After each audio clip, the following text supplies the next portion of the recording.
మీకు తెలుసా, ప్రపంచవ్యాప్తంగా ఈ క్రిస్మస్ సీజన్ని వ్యాపారస్తులు క్యాష్ చేసుకుంటున్నారు మన బలహీనతను బట్టి. నిజంగా నేను ఈ నెంబర్ చూచి ఆశ్చర్యపోయాను. ఇంటర్నెట్లో సెర్చ్ చేశాను. ప్రపంచవ్యాప్తంగా క్రిస్మస్ సీజన్లో ఖర్చు పెట్టే ఖర్చు ఎంత అని. ఎంత ఉంటుంది చెప్పండి? Can you imagine?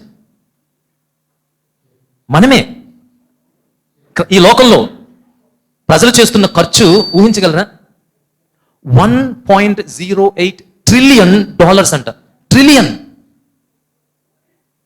అంటే మన భాషలో చెప్పాలి అని అంటే 100 లక్షల కోట్ల రూపాయలు. 100 lakh crores of rupees. మన దేశ బడ్జెట్ ఎంతో తెలుసా మీకు? మన భారతదేశం బడ్జెట్ ఎంతో తెలుసా? 50 లక్షల కోట్లు. అంటే ప్రపంచవ్యాప్తంగా క్రిస్మస్ సీజన్లో మనుషులు చేసే ఖర్చు మన దేశ బడ్జెట్ కంటే రెట్టింపు. Can you imagine that? ఊహించగలరా? అసలు మనం కూడా ఉన్నాం ఖర్చు పెట్టేవాళ్ళు. Because it has become a sentiment. ఎందుకంటే క్రిస్మస్ ఒక సెంటిమెంట్ అయిపోయింది. క్రిస్మస్ అంటే కొత్త బట్టలు ఉండాలి, క్రిస్మస్ అంటే పిండి వంటలు ఉండాలి, క్రిస్మస్ అంటే ఇల్లుని సిద్ధం చేసుకోవాలి, క్రిస్మస్ అంటే హడావిడి ఉండాలి, క్రిస్మస్ అంటే ఆర్భాటం ఉండాలి. ఆ పాటలు కూడా అయ్యే ఆర్భాటం కావాలి పాటలు. క్రిస్మస్ అంటే డెకరేషన్స్ ఉండాలి.